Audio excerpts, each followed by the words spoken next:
जैसे प्रशांत। और आज के इस लेक्चर में हम स्टडी करने वाले हैं एबल ट्री। लास्ट लेक्चर में हमने एबल ट्री का इंट्रोडक्शन पार्ट देखा।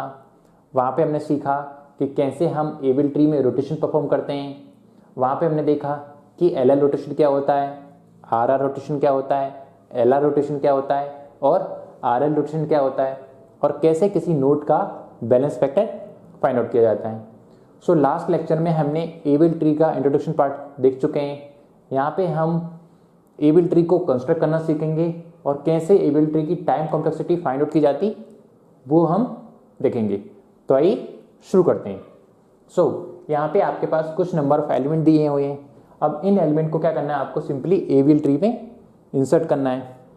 एबल ट्री में इंसर्ट हम कैसे करते हैं, जैसे हम बाइनरी सर्च ट्री में इंसर्ट करते हैं एग्जैक्टली उसी तरीके से हम एबल ट्री में इंसर्ट करते हैं, क्योंकि बाइनरी सर्च ट्री और एबल ट्री ऑलमोस्ट क्या होती, सेम ही होती है। क्या कहा मैंने, binary search tree and able tree क्या है, सेम ही होती है। बस फर्क क्या होता है कि बाइनरी सर्च ट्री में सिर्फ और सिर्फ हम इंसर्ट करते हैं, जबकि एबल ट्री में क्या करते हैं, हम इंसर्ट भी करते हैं एलिमेंट को, और जब ट्री इम्बैलेंस होती है तो हम उसमें रोटेशन लगा के उसको बैलेंस भी कर देते हैं। फाइन। ये एलिमेंट आपको कुछ दिए हुए हैं, इन एलिमेंट को क्या करना है, आपको सिंपली इंसर्ट करना है।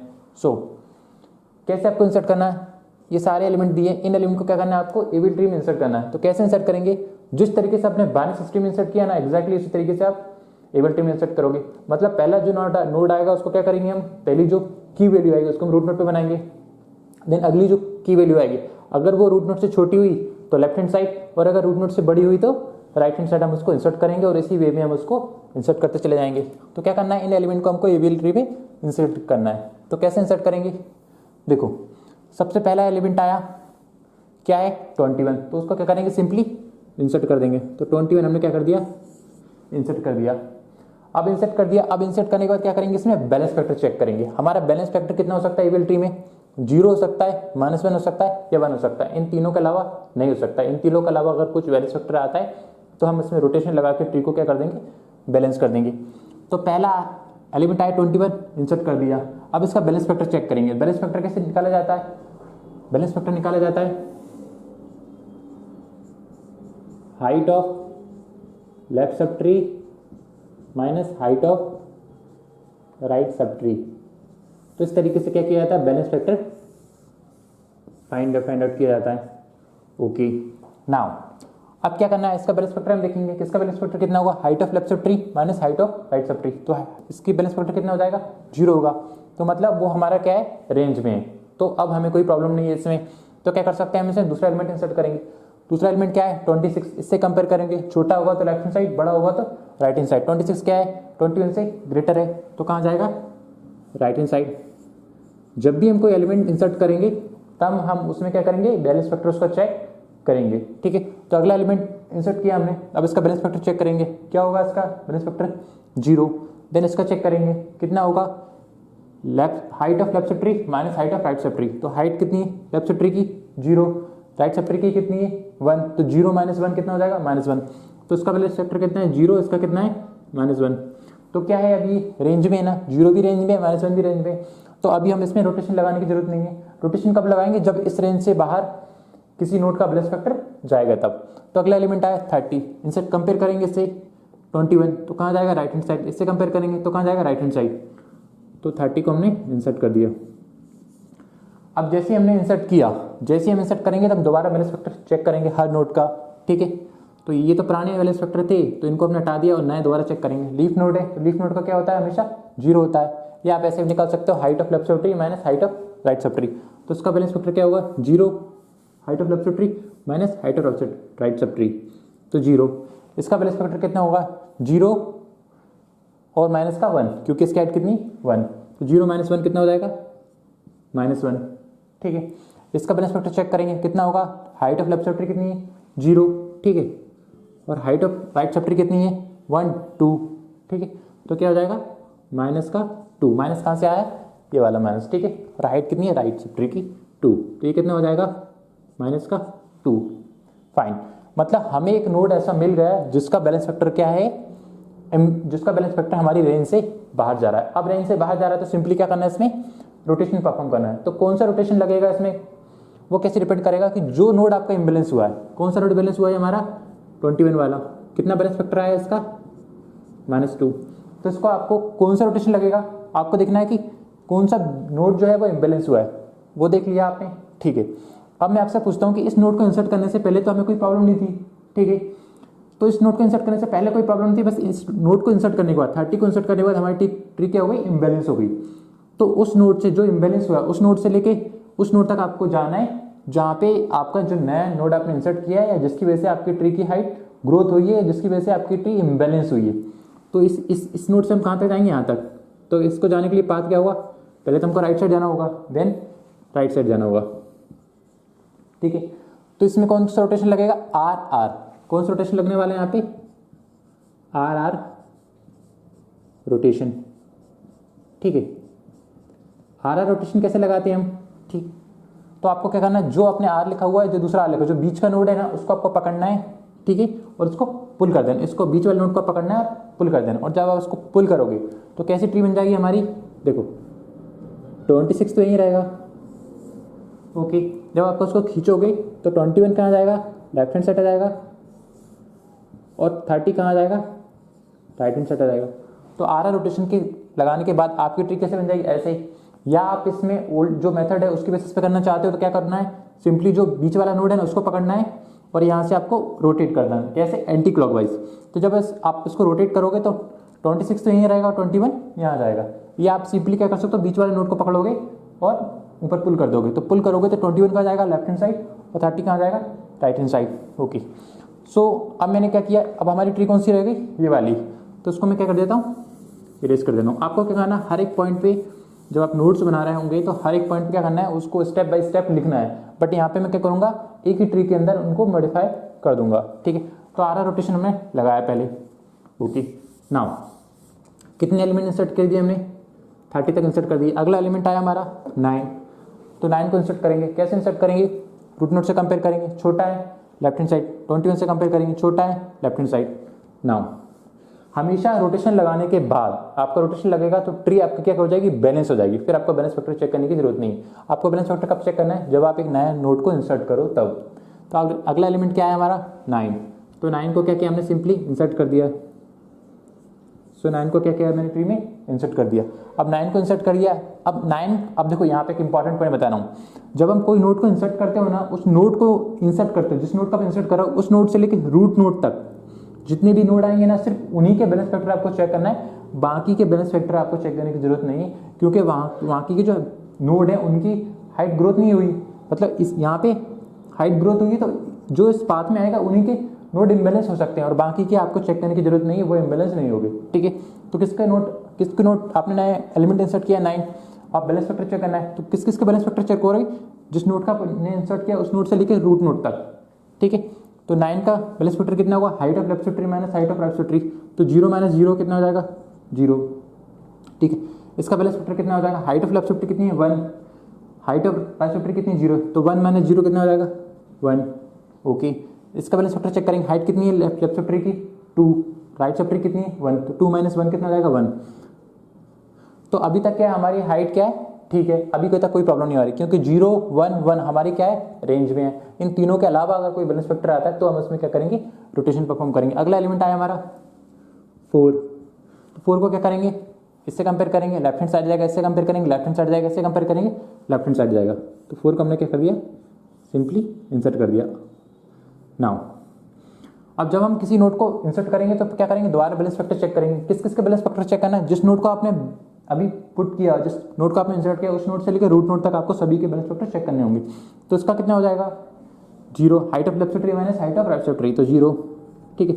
इसका बैलेंस फैक्टर कितना हो जाएगा, हाइट ऑफ लेफ्ट ट्री कितनी है 1 और राइट ट्री की कितनी है 0, तो 1 माइनस 0 कितना हो जाएगा 1, ठीक। इसका बैलेंस फैक्टर चेक करेंगे, हाइट, इसका बैलेंस फैक्टर कितना होगा, height of left tree minus height of right tree, तो लेफ्ट ट्री की हाइट कितनी है 2 और राइट ट्री की कितनी है 0, तो 2 माइनस 0 कितना हो जाएगा 2, ओके। ना इसका बैलेंस फैक्टर चेक करेंगे, कितनी हाइट है 1 2 3, लेफ्ट सब ट्री की हाइट कितनी 3, राइट की कितनी 1, 3 माइनस 1 कितना हो जाएगा 2, ठीक है। तो इस नोट की चेक करने की जरूरत नहीं, क्योंकि जिस नोट का आप इंसर्ट करो उस नोट से लेकर रूट नोट तक ही आपको बैलेंस फैक्टर फाइंड आउट करने हैं, ठीक है, और किसी के आपको फाइंड आउट करने की जरूरत नहीं है। अब यहाँ पे एक चीज़ ऑब्जर्व कर रहे हो, यहाँ पे दो नोड इम्बैलेंस हो गए, तो किसको पहले हम बैलेंस करें। तो जब भी आपको ऐसा केस मिलता है जिसमें मोर देन किसी की को इंसर्ट करने पे more than one node imbalance होते हैं, तो आपको हमेशा याद रखना सिर्फ और सिर्फ आपको नीचे वाले को ही बैलेंस करना है। आप नीचे वाले नोड को आपको बैलेंस करोगे ना, तो ऊपर वाला ऑटोमेटिक बैलेंस हो जाएगा। क्या कहा मैंने, जब भी कोई more than one node imbalance होते हैं तो आपको क्या करना है, नीचे वाले नोड को बैलेंस करना है, और जब नीचे वाले करोगे तो ऊपर वाला भी ऑटोमेटिक बैलेंस हो जाएगा। फाइन। नाउ सो नीचे वाला कौन सा, ये वाला। तो अब इसमें कौन सा रोटेशन लगेगा, इसके अंदर कौन सा रोटेशन लगेगा, वो डिपेंड करेगा कि आपने कौन सा एलिमेंट इंसर्ट किया अभी आप, क्योंकि अभी तक इसको इंसर्ट करने से पहले तो हमारी हाइट ठीक थी, इसको इंसर्ट करने से हमारी हाइट इम्बैलेंस हुई ना। तो इस नोड से लेके उस नोड तक जिसको आपने इंसर्ट किया है वहां तक आप कैसे पहुंच सकते हो, पहले तो आपको राइट पाथ लेना, पहले तो आपको लेफ्ट लेना होगा, ठीक है, एल, ठीक है, और देन फिर एल। इस नोड से आपको यहाँ तक कैसे पहुंचोगे, एल एंड देन एल, मतलब लेफ्ट लेफ्ट। तो इसमें कौन सा रोटेशन लगेगा, इसमें लगेगा आपका L L rotation. L L rotation कैसे लगता है, देखो जो नोड आपका इम्बैलेंस हुआ है, दो तरीके हैं उसके, जो नोड आपका इम्बैलेंस हुआ उस नोड को पकड़ो और उसको क्या कैसे कर दो, क्लॉकवाइज घुमा दो उसको। ये नोड इम्बैलेंस हुआ ना, तो बीच वाले नोड पकड़ना है, एल एल लिखा हुआ तो बीच वाले नोड को पकड़ना है और उसको क्लॉकवाइज रोटेट करना है। क्लॉकवाइज क्या करना है, रोटेट करना है। क्लॉकवाइज रोटेट करोगे तो 9 आ जाएगा, 21 राइट साइड हो जाएगा और 4 लेफ्ट साइड हो जाएगा। ये आप क्या कर सकते हो, सिंपली बीच वाले नोड पर पकड़ोगे और पुल कर दोगे, और 9 को जैसे आप पुल करोगे तो क्या हो जाएगा, 9 ऊपर पहुंच जाएगा, 21 राइट साइड और 9 क्या हो जाएगा हमारे लेफ्ट हैंड साइड। तो मैं यहाँ बना लेता हूँ 26, देन 9 को मैंने पुल किया तो 9 यहाँ पे बन गया, ओके। देन क्या है हमारा 4 लेफ्ट हैंड साइड आ जाएगा और राइट हैंड साइड क्या हमारा 21 आ जाएगा, और ये क्या हो जाएगा हमारा 30। अब देखो हमने क्या किया, इस नोड को इम्बैलेंस हुआ था, इसमें हम रोटेशन लगाया और रोटेशन की बेसिस पे हमारा रूट नोड भी क्या हो जाएगा, बैलेंस हो जाएगा। अब आपको बैलेंस फैक्टर चेक करने की जरूरत नहीं है, सभी जिस नोड के आप बैलेंस फैक्टर चेक करोगे उनके बैलेंस फैक्टर हमेशा इस रेंज में ही आएंगे, ठीक है। जब भी आपको रोटेशन लगाओगे तो रोटेशन लगाने के बाद आपकी ट्री ऑटोमेटिक क्या हो जाएगी, बैलेंस हो जाएगी। फाइन। सो आपने क्या कर दिया, एलिमेंट को इंसर्ट कर दिए। नाउ आपको स्टेप बाय स्टेप नोट्स बनाने हैं, ठीक है। अब कितने एलिमेंट इंसर्ट कर दिया हमने, 3 4 5, तो कहाँ तक इंसर्ट कर दिया, 3 4 5। अब अगला एलिमेंट कौन सा है, 14, तो 14 को आपको इंसर्ट करना है, ओके। तो 14 कैसे इंसर्ट करेंगे, रूट नोड से कंपेयर करेंगे। 14 कहाँ आएगा, रूट नोड से कंपेयर करेंगे तो लेफ्ट हैंड साइड। 14 क्या है, 9 से ग्रेटर है तो राइट हैंड साइड। इससे कंपेयर करेंगे, छोटा है तो लेफ्ट हैंड साइड। अभी एक बार रोटेशन लगा दे, ट्री बैलेंस है, आप बैलेंस फैक्टर भी चेक कर सकते हो, क्योंकि हर बार रोटेशन लगाने के बाद ट्री क्या हो जाएगी, बैलेंस हो जाएगी, ठीक है। तो आपको दोबारा चेक करने की जरूरत नहीं है। आपको कब चेक करना है, जब आप नोड को इंसर्ट करो। तो 14 को इंसर्ट करोगे तो कहाँ जाएगा 14, यहाँ पे, ठीक है। तो हमने एक नोड को क्या किया, इंसर्ट किया। जैसे ही हमने इंसर्ट किया तो हमको क्या करना होगा, बैलेंस फैक्टर चेक करना होगा। किसका बैलेंस फैक्टर चेक करना होगा, जिस नोड को इंसर्ट किया उस नोड से लेके रूट नोड तक, बाकी के जो एलिमेंट है उनका बैलेंस फैक्टर चेक करने की जरूरत नहीं है, वो इम्बैलेंस नहीं होंगे। फाइन। नाउ तो इसको क्या करेंगे, बैलेंस फैक्टर चेक करेंगे। इसका कैसे चेक करेंगे, इसका height of left tree minus height of right tree. तो 0 माइनस 0 क्या हो जाएगी, हाइट इसकी, बैलेंस फैक्टर क्या हो जाएगा इसका 0। इसका बैलेंस फैक्टर कितना हो जाएगा, height of left tree minus height of right tree. तो 1 माइनस 0 कितना हो जाएगा, 1। इसका बैलेंस फैक्टर कितना हो जाएगा, हाइट ऑफ लेफ्ट ट्री कितनी, हाइट 1, राइट की कितनी 2, तो 1 माइनस 2 कितना हो जाएगा, -1, ठीक है। नाउ कैसे, क्योंकि हाइट लेफ्ट सब ट्री की हाइट कितनी 1 और राइट की कितनी 2, तो 1 माइनस 2 कितना हो जाएगा, -1, ठीक है। तो ये मैंने लिख दिया यहाँ पे। नाउ आप किसकी चेक करना, इसकी चेक कर ली, इसकी चेक कर ली, इसकी चेक कर ली और इसकी चेक करेंगे। अब 26 की हाइट, इसका बैलेंस फैक्टर चेक करेंगे। तो हाइट ऑफ लेफ्ट ट्री कितनी है, हाइट लेफ्ट ट्री का हाइट कितना देखना है, 1 2 3, हमेशा मैक्सिमम ही लेते हैं हम, मैक्सिमम लेंगे। तो 1 2 3, लेफ्ट सब ट्री की हाइट कितनी है 3 और राइट सब ट्री की हाइट कितनी 1, तो 3 माइनस 1 विच इज 2। तो मतलब हमारा एक नोड है, उसकी बैलेंस फैक्टर कितना आएगा 2। मतलब एक नोड ऐसा है जो क्या हुआ, इम्बैलेंस हो गए, मतलब कि 0 1 -1 ये तीनों तो क्या हमारे रेंज में है, बट 2 हमारा रेंज में नहीं है। तो मतलब कि ट्री क्या हो गई, इम्बैलेंस हो गई। अब ये ट्री इम्बैलेंस हुई तो इसमें क्या करना होगा, आपको रोटेशन लगाना होगा। तो कौन सा रोटेशन लगाना होगा, आपकी ट्री इम्बैलेंस किस नोड की वजह से हुई है, इस नोड की वजह से, क्योंकि इससे पहले तो हमारा काम बढ़िया था, हमारा काम बढ़िया चल रहा था, बट इस नोड की वजह से ट्री क्या हो गई, इम्बैलेंस हो गई। तो इसको बैलेंस कैसे किया जाएगा, अब जो नोड इम्बैलेंस हुआ उस नोड से लेके इस नोड तक कैसे पहुंचा जा सकता है। तो पहले कहाँ जाना होगा, आपको लेफ्ट साइड जाना होगा। देन फिर कहाँ जाना होगा उसको, राइट हैंड साइड जाना होगा। तो अब हम पता चलेगा कौन सा रोटेशन लगना है इसमें, एल आर रोटेशन।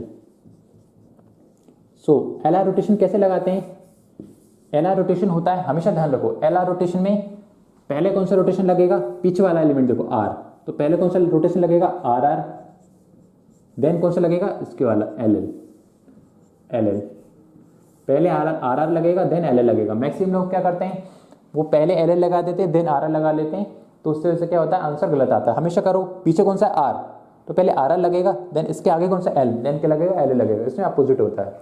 नाउ ठीक है, नाउ अब हमने क्या कर दिया, इस ट्री को हमने देख लिया कौन सा रोटेशन लगेगा एल आर, तो एल आर में कौन सा रोटेशन लगेगा पहले आर आर। ओके, तो देखो आर आर रोटेशन लगाना है, तो देखो ये तो हमें पता चला गया L R equal to R R और एल एल, मतलब दो रोटेशन के बराबर। पहले आर आर लगेगा, तो आर आर कैसे लगेगा, एक तो आर दिख रहा है, एक और आर चाहिए हमको, एक और राइट साइड वाला पास होना चाहिए क्योंकि आर आर के लिए तो आपको क्या करना है, एक आर यहाँ मिल गया और एक और आपको आर चाहिए क्योंकि आर आर रोटेशन लगाना है। तो आप यहाँ पे क्या करो, सिंपली एक डमी नोड्स क्रिएट कर दो, कर दिया आपने, अज्यूम कीजिए आपने क्या करना है, डमी नोड्स क्रिएट करना है, तो डमी नोड्स क्रिएट कर दिया आपने, उस पर लिख दिया आर। ठीक है, अब आपने क्या होगा आर आर रोटेशन लगा सकते हो अब इसमें, या अब क्या करना है आपको बीच वाले नोड को उठा के क्या कर देना, पुल कर देना है। आप पुल करोगे तो ये ट्री कैसे हो जाएगी, विजुलाइज करना थोड़ा। ठीक है, अब इस 21 को आप पुल करोगे तो क्या हो जाएगा, 21 ऊपर आ जाएगा। ठीक है, तो 21 कहाँ यहाँ आ गया, ऊपर आ गया। देन इसको पुल करोगे तो राइट लेफ्ट हैंड साइड कौन सी आ जाएगी, ये वाली ट्री, क्योंकि आर आर रोटेशन वाली इतनी सी ट्री देखो आप यहाँ पे। ठीक है, इसमें आर आर लगाना, तो इसको पुल करोगे तो 21 तो यहीं रह जाएगा, ऊपर आ जाएगा टॉप पे, और 9 इस साइड आ जाएगा और 4 उसका चार्ट हो जाएगा, तो 9 यहाँ आ जाएगा एंड देन 4 ही आ गया। ओके, 21 आया, 9 आया, 4 आया। और देखो अब यहाँ पे मैं एक चीज़ बताना चाहूँगा, अब 14 आया तो 14 को कहाँ इंसर्ट करेंगे, क्योंकि 14 क्या था, 21 का लेफ्ट चाइल्ड था। अब 21 के लेफ्ट चाइल्ड कौन से बन गए, ये वाले बन गए, तो 14 को क्या करना है आपको, सिंपली दोबारा इसमें इंसर्ट कर दो। तो 14 को कहाँ इंसर्ट करोगे आप, क्योंकि लेफ्ट चाइल्ड तो पहले ये था 14, बट अब ये हो गए, तो अब तो ये रहेगा नहीं लेफ्ट चाइल्ड, तो ये कहाँ जाएगा, सिंपली इसमें इंसर्ट कर दो। 14 कहाँ जाएगा, इससे छोटा लेफ्ट हैंड साइड, इससे बड़ा तो राइट हैंड साइड, तो 14 को आपने क्या कर दिया, इंसर्ट कर दिया। और जो आपने जो नोड बनाया था कौन सा वाला, जो डमी नोड क्रिएट किया था, उसको आप हटा दो, उसका काम हो गया। क्यों हम डमी नोड क्यों क्रिएट कर रहे हैं, ताकि थोड़ा हमारे विजुअलाइजेशन अच्छा हो सकता है, उससे क्या हो जाता है आपके क्वेश्चन आसानी से उनके आंसर आ जाते हैं। ठीक है, तो इसको हटा दिया हमने।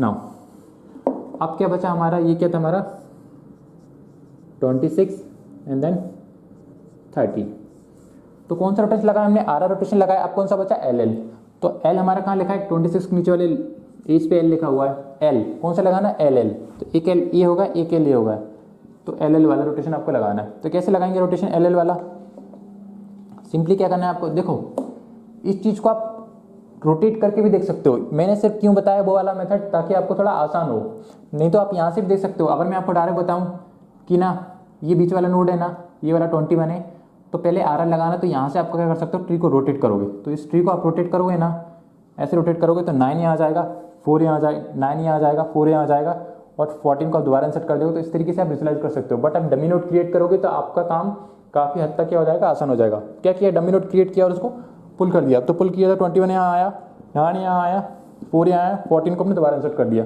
नाउ अब कौन सा रोटेशन लगाना है, एल एल, तो एल एल लिखा हुआ है ना, ठीक है, तो बीच वाले नोड को पकड़ना है और क्या करना है, उसमें बीच वाले नोड को क्या करना है, पुल कर देना, और पुल करोगे तो क्या हो जाएगी, 21 क्या हो जाएगा, रूट बन जाएगा, और ये वाला पार्ट कहाँ जाएगा, राइट साइड, ये हो जाएगा लेफ्ट हैंड साइड। सो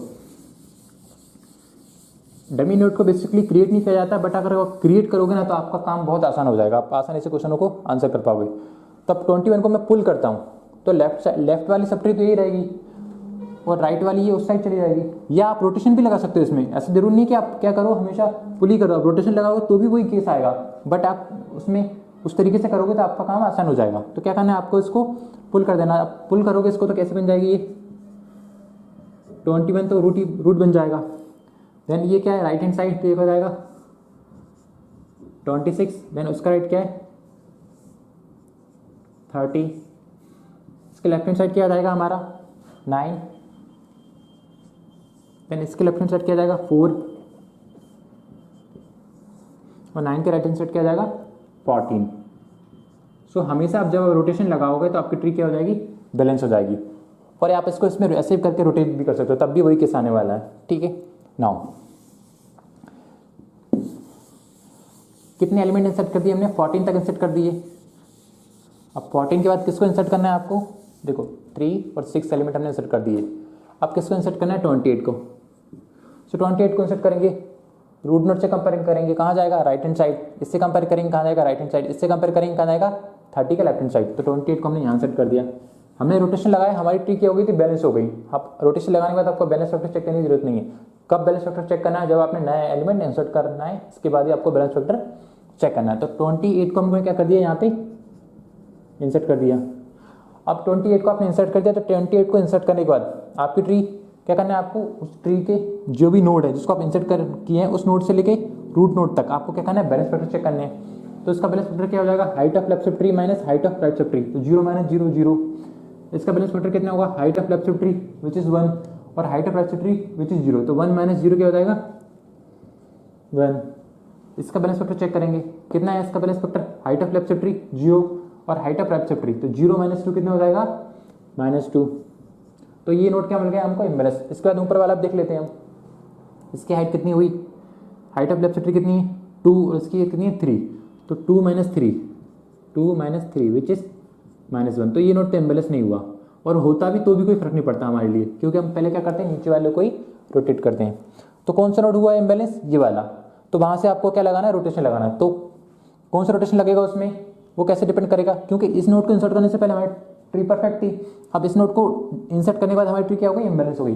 तो इस नोट तक कैसे पहुंचा जा सकता है? कैसे पहुंचना है इस नोट तक? यूजिंग द जो नोट इम्बैलेंस हुआ वहां से आपको कहाँ पहुंचना है? उस नोट तक जो अभी आपने इंसर्ट किया, इसकी वजह से आपकी ट्री इम्बैलेंस हुई। तो कैसे पहुंचेंगे हम? पहले राइट साइड जाना पड़ेगा, देन एल। कौन सा रोटेशन लगेगा इसमें? R L rotation. ठीक है, कौन सा रोटेशन लगेगा? R L rotation. और आर एल रोटेशन क्या होता है? पहले कौन सा लगेगा? एल एल वाला। देखो एल एल, देन फिर कौन सा लगेगा? R R. L L plus R are.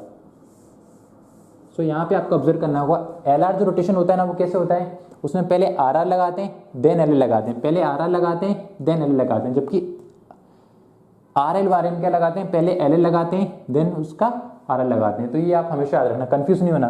कभी अपोजिट नहीं कर देना कि पहले एल एल लगा दिया फिर आर एल लगा दिया। नहीं, आपको क्या करना है? उसी ऑर्डर में करना है जिसमें मैंने आपको बताया हुआ है। ठीक है, अब मैं इसको मिटा देता हूँ यहाँ से।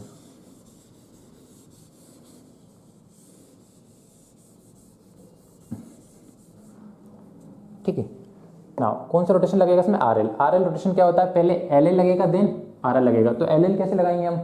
हमारे पास एक ही एल है, तो एक और एल चाहिए हमको। तो उस साइड क्या कर देंगे? सिंपली डमी नोड क्रिएट कर देंगे। कर दिया हमने डमी नोड्स, देन उस पर क्या लग दिया आपने? एल। तो एल एल रोटेशन लगेगा। तो एल एल रोटेशन क्या होता है? सिंपली नोड को पकड़ो और पुल कर दो। अब इस नोड को पुल करोगे तो आप क्या हो जाएगा?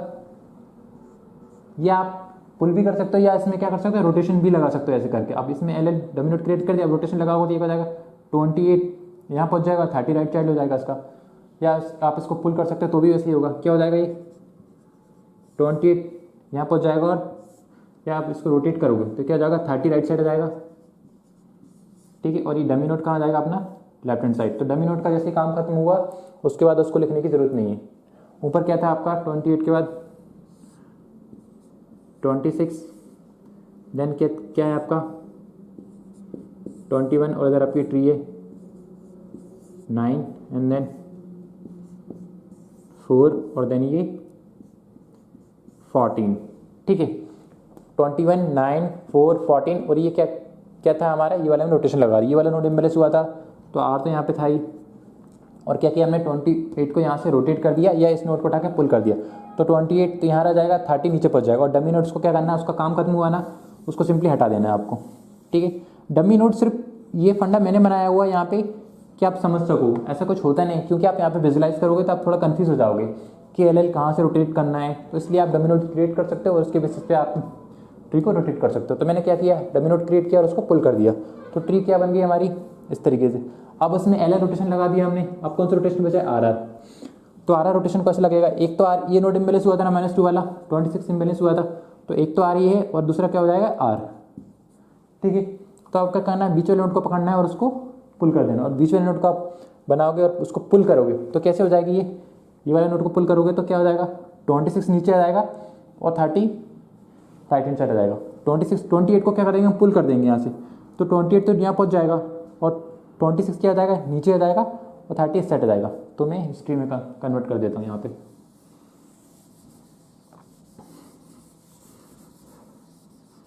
नाउ कैसे करना है आपको, देखो ये टी तो इतनी ठीक रहेगी। अब 28 को क्या करना हमने, पुल किया, तो 28 यहाँ आ जाएगा और उसका जो लेफ्ट वाला चाइल्ड है वो ये वाला, अगर उसको पुल करेंगे, आप विजुलाइज करो इसको, थर्ड से अगर पुल करोगे तो 26 क्या आ जाएगा, लेफ्ट हैंड साइड आ जाएगा और राइट हैंड साइड क्या आ जाएगा हमारा 30। ठीक है, तो कौन सा रोटेशन लगाने, एल भी लगा दिया और हमने आर भी लगा दिया। अब हमारी ट्री कौन सी बन गई, ये वाली। अब इसको हम मिटा देते हैं सिंपली। अब इस ट्री के आप बैलेंस फैक्टर चेक करने की जरूरत नहीं है, सारे बैलेंस जो होंगे, जो बैलेंस फैक्टर होंगे वो आपकी रेंज में ही होंगे। अब कौन सा एलिमेंट आए, अगला एलिमेंट आए 18, तो 18 को इंसर्ट कर दो, तो कहाँ जाएगा 18, 21 से छोटा है तो इस साइड, 9 से बड़ा है तो उस साइड, 14 से ग्रेटर है तो राइट साइड। तो मैंने क्या कर दिया, 18 को यहाँ लगा दिया। अब 18 को इंसर्ट कर दिया आपने, फाइन। अब बैलेंस फैक्टर चेक करना है, किस किस के चेक करना है, बैलेंस फैक्टर उसी नोट का चेक करना है, उस नोट से लेके आपको रूट नोट तक सिर्फ वही नोट इम्बैलेंस होंगे, बाकी के आपको सारे नोट की चेक करने की जरूरत नहीं है, वो इम्बैलेंस कभी नहीं होंगे। तो उसका कितना होगा 0, height of left sub tree minus height of right sub tree 0। इसका कितना हो जाएगा, height of left sub tree minus height of right sub tree, तो लेफ्ट सब ट्री कितनी है 0, राइट की कितनी है 1, तो 0 - 1 कितना हो जाएगा -1। ठीक है, क्योंकि left hand side left sub tree की हाइट कितनी थी 0, राइट की कितनी थी 1, तो 0 - 1, माइनस कहाँ से आता है, यहाँ से।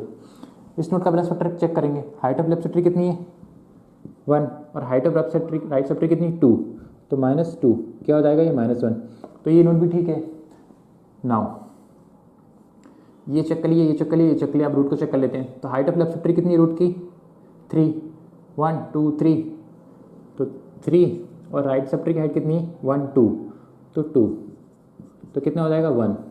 मतलब आप इस नोट को इंसर्ट करने से हमारा कोई भी नोट क्या हुआ, इम्बैलेंस नहीं हुआ। इम्बैलेंस नहीं हुआ इसका मतलब क्या है, क्योंकि 0 - 1 1, 0 - 1 -1 1, ये सारे क्या हमारे रेंज में हैं, तो हमारी ट्री क्या हुई, अभी इम्बैलेंस नहीं हुई, तो अभी हमें कोई कुछ रोटेशन लगाने की जरूरत नहीं है।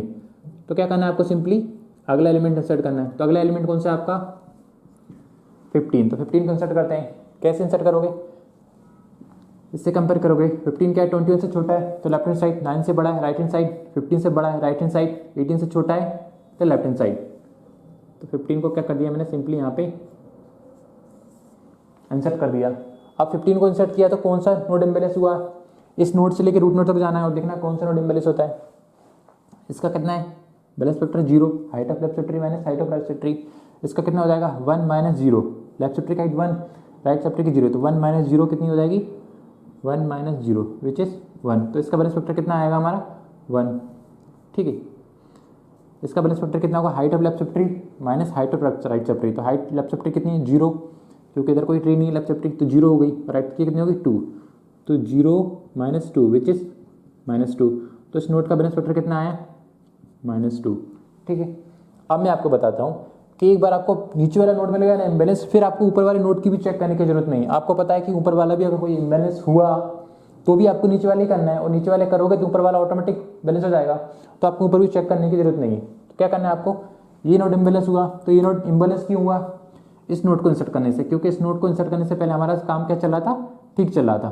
तो इस नोट तक कैसे पहुंच सकता है, पहले आपको जाना होगा राइट एंड देन फिर जाना होगा आपको लेफ्ट। तो इसमें कौन सा रोटेशन लगेगा RL, हमेशा देखो कौन सा रोटेशन लगना है, जो रूट से जाना है आपको RL, तो RL रोटेशन लगेगा। RL रोटेशन क्या होता है, पहले LL लगेगा देन प्लस RL लगेगा। ठीक है, तो LL कैसे लगेगा, इसमें एक L तो ये है, एक L और क्रिएट कर दो इसमें डमी नोट के तौर पे, तो एक L यहाँ लिख दो। ठीक है, तो क्या करना है, अब इसको LL लग गया, अब इसको यहाँ से रोटेट कर दो, रोटेट करोगे तो क्या आ जाएगा 15 यहाँ आ जाएगा, 18 यहाँ आ जाएगा, और पुल करोगे तब भी वही होगा। तो आप इस तरीके से कर सकते हैं यहाँ पे। कैसे, देखो क्या करना है, सिंपली आपने, मैं यहीं कर देता हूँ नहीं तो कंफ्यूज हो गई, 21 9 4, ये ट्री इसमें तो कोई फर्क नहीं पड़ने वाला। ठीक है, 28 26 एंड देन 30, तो क्या करना है, मैंने बताया यहाँ से आपको रोटेट करना है और यहाँ आपको पुल करना है। तो इसको रोटेट करोगे तो क्या हो जाएगा, 15 यहाँ आ जाएगा और 18 यहाँ चला जाएगा। क्या हो जाएगा, 14 तो ये रहेगा ही यहाँ पे, ठीक है। और क्या हो जाएगा, इसको रोटेट करना है तो क्या हो जाएगा, 15 यहाँ पहुँच जाएगा और 18 क्या पहुँच जाएगा, यहाँ पहुँच जाएगा। और ये 15 का जो लेफ्ट चाइल्ड था वो तो डमी नोट है, तो उसको उसका काम खत्म होगा तो उसको आप हटा दो सिंपली, ठीक है। अब क्या लिखा है, आर कहाँ लिखा है आपका, कौन सा नोड इम्बेलेंस हुआ था, 14 वाला। तो 14 वाला इम्बेलेंस हुआ था, वहाँ पे एक तो आर बचा हुआ है, एक आर, ठीक है, आर लिखा हुआ था। और देन आप कौन सा रोटेशन लगाना है, एल एल हमने लगा दिया, अब कौन सा लगाना, आर आर। तो आर और आर इम्बेलेंस हो गया। अब इसको क्या करना है आपको, सिंपली आर रोटेशन लगाना है। तो कैसे करना है, बीच वाले नोट पकड़ना है उसको, या तो आप ट्री को यहाँ से एंटी क्लॉकवाइज रोटेट कर दो क्योंकि बीच वाले नोट से करते हैं, या फिर आप यहाँ से इसको पुल कर दो। तो पुल करोगे तो 15 यहाँ आ जाएगा, 14 यहाँ चला जाएगा, 18 में चला जाएगा, ठीक है। तो मैं क्या कर देता हूँ, यहीं कर देता हूँ। क्या करना है मुझे, बीच वाले नोट को पकड़ के रोटेट करना है, कैसे, एंटी क्लॉकवाइज। तो यहाँ से रोटेट करोगे तो क्या हो जाएगा, 15 ये हो जाएगा और 14 यहाँ आ जाएगा, 18 आ जाएगा।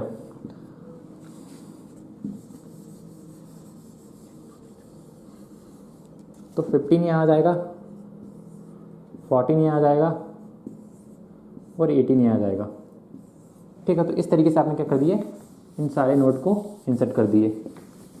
सो इस तरीके से आप क्या कर सकते हो, ट्री को बैलेंस कर सकते हो। अब क्या करिए, अपने सारे नोट इसमें इंसर्ट कर दिए। अब आप हर एक नोट का बैलेंस फैक्टर चेक कर सकते हो। अब हमारे जितने भी एलिमेंट थे उन सबको हम इंसर्ट कर सकते हैं और हर एक नोट का बैलेंस फैक्टर कितना होगा, 0 होगा, -1 होगा या 1 होगा। अगर ऐसा होता है तो हमारा मतलब हमारी जो एबल ट्री कंस्ट्रक्ट करनी थी वो हो चुकी है सिंपली। तो वैसे आपको चेक करने की जरूरत नहीं है। मैंने आपको क्या बताया, लीफ नोट का बैलेंस फैक्टर कितना होगा, हमेशा 0 ही होगा, क्योंकि height of left sub tree minus height of right sub tree.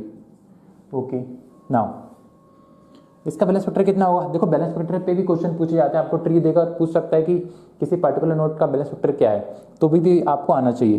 तो कितने इसका कितने 1 और इसकी हाइट कितनी 2, तो 1 - 2 कितना हो जाएगा, -1, ठीक है। इसकी हाइट कितनी होगी, height of left sub tree 1 और इसकी राइट की भी 1, तो 1 - 1 1 कितने हो जाएगा, 0। इसकी बैलेंस फैक्टर कितना होगा, 1 2 3 और ये 2, 3 - 2 कितना हो जाएगा, 1। मतलब हर एक नोट का बैलेंस फैक्टर कितना है, 0 है, -1 है या 1 है, या इसके अलावा कुछ नहीं है। तो मतलब क्या है, हमारी ट्री है एबल ट्री है। तो इस तरीके से आप क्या कर सकते हो, एबल ट्री में एलिमेंट को इंसर्ट कर सकते हो। सो अब हम क्या करने वाले हैं, हमने इंसर्शन देख लिया कैसे हम ट्री में इंसर्ट करते हैं। अब हम इसकी देखते हैं कि टाइम कॉम्प्लेक्सिटी कैसे फाइंड आउट करते हैं। सो मैं आपसे पूछता हूँ, हम यहाँ पे बाइनरी सर्च ट्री और एबल ट्री दोनों की टाइम कॉम्प्लेक्सिटी देख लेते हैं, क्योंकि बाइनरी सर्च ट्री के ऊपर भी मैंने अभी उस पर टाइम कॉम्प्लेक्सिटी नहीं बताई है, तो हम यहीं बता देता हूँ आपके लिए वो। सो एक तो आपको किसकी टाइम कॉम्प्लेक्सिटी निकाल, बाइनरी सर्च ट्री और एक एबल ट्री की। फाइन। अगर मैं आपसे पूछूं कि बाइनरी सर्च ट्री की हाइट क्या हो सकती है, हम निकाल रहे हैं यहाँ पे वर्स्ट केस टाइम कॉम्प्लेक्सिटी।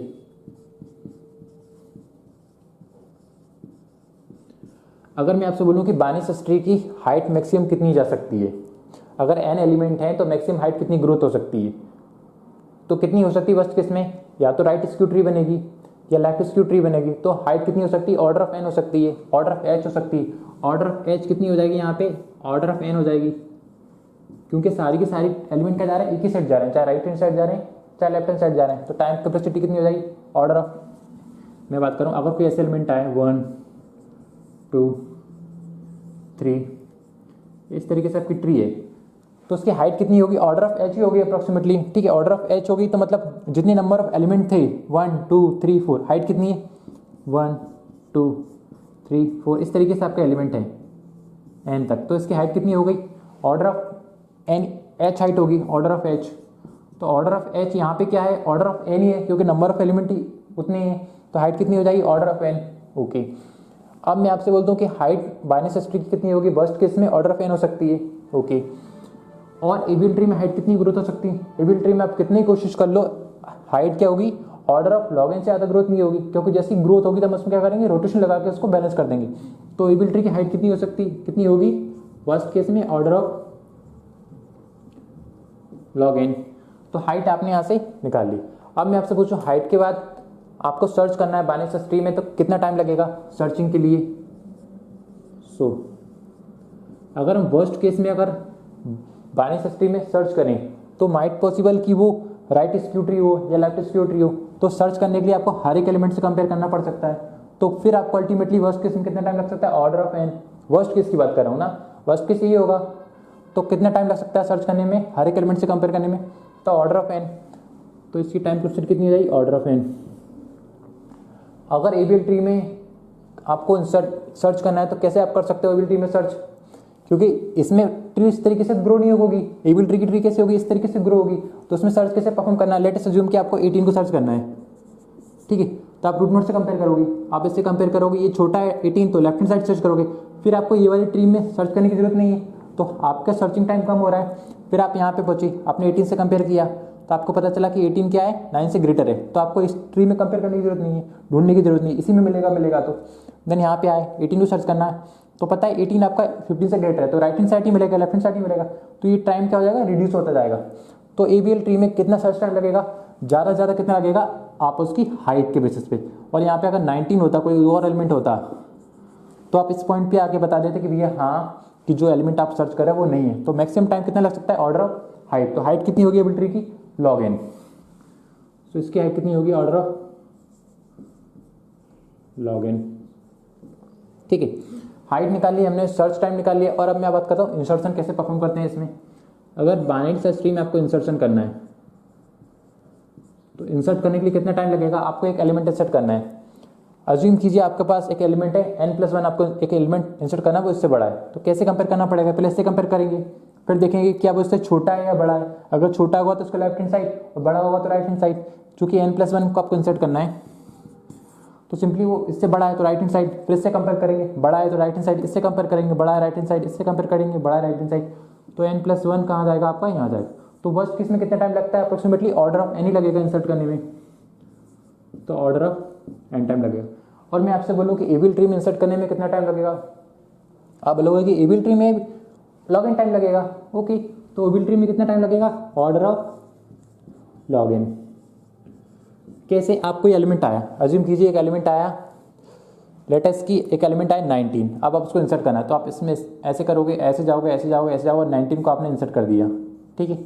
तो इस तरीके से आप क्या कर सकते हो, ट्री को इंसर्ट को नोड को इंसर्ट कर दोगे, तो इंसर्ट को नोड को इंसर्ट करने के लिए कितना टाइम लगेगा, जितनी उसकी हाइट होगी उतनी हाइट तक जाना पड़ेगा, तो कितना लगेगा, order of n, order of log n, किस तक, उस हाइट तक पहुंचने के लिए, जिस हाइट पे आपको इंसर्ट करना है नोड, उस हाइट तक पहुंचने के लिए order of log n time लगेगा, क्योंकि रूट नोड से आपको उस नोड तक जाना होगा जहाँ पे आप इंसर्ट करना होगा, ठीक है, तो order of log n time लग रहा है। अब मैं आपसे पूछूं, क्या आपने ये इंसर्ट कर दिया और आपका टाइम काम खत्म हो गया है क्या, या आपको और कुछ भी करना है, अभी आपने सिर्फ इंसर्ट किया है तो order of log n time लगा। अब इंसर्ट करने के बाद आपको बैलेंस फैक्टर भी चेक करनी है, या आपको वो नोड भी देखना है जिस नोड का बैलेंस फैक्टर इस रेंज में ना हो, या जो नोड इम्बैलेंस हो गया, तो कौन सा हो सकता है, वो वर्स्ट केस में हो सकता है ये वाला नोड इम्बैलेंस हो, क्योंकि किसी नोड को इंसर्ट करने पर ट्री इम्बैलेंस हो सकती, हो सकता है वो ये वाला नोड इम्बैलेंस हो सकता है ये वाला हो सकता है ये वाला हो, या ये वाला हो, मतलब जिस नोड को इंसर्ट करो उस नोड से लेके रूट नोड तक कोई भी नोड इम्बैलेंस हो सकता है, और वर्स्ट केस में कौन सा हो सकता है, ये वाला। तो आपको दोबारा यहाँ से लेकर रूट तक जाना होगा, तो यहाँ से लेकर रूट तक की हाइट कितनी होगी, दोबारा लॉग इन, तो लॉग इन टाइम इसमें भी लगेगा, ऑर्डर ऑफ लॉग इन, ठीक है, किसके लिए, बैलेंस फैक्टर के लिए, बैलेंस फैक्टर फाइंड आउट करने के लिए, जो नोड इम्बैलेंस हो उसको देखने के लिए। तो अब हमने क्या किया, बैलेंस फैक्टर भी कर लिया, अब आपको सिंपली क्या करना है, रोटेशन लगाना है, चाहे एल रोटेशन हो, या आर हो, LR हो, RL हो, LR हो, जो भी रोटेशन हो, तो रोटेशन कितना टाइम लगता है, सिंपली कांस्टेंट टाइम लगता है, तो रोटेशन लगा दोगे आप, उसके लिए कितना टाइम लगेगा, सिंपली कांस्टेंट, ठीक है। इसका सम करोगे log n प्लस c, तो ये कितना हो जाएगा, 2 log n plus c, which is equivalent to order of log n। तो इसकी टाइम कॉम्प्लेक्सिटी कितनी हो जाएगी, log n, कांस्टेंट से कोई फर्क नहीं पड़ता हमें, ठीक है। तो इस तरीके से आप क्या कर सकते हो, बाइनरी सर्च ट्री में नोड को इंसर्ट कर सकते हो, या बाइनरी सर्च ट्री को क्रिएट कर सकते हो।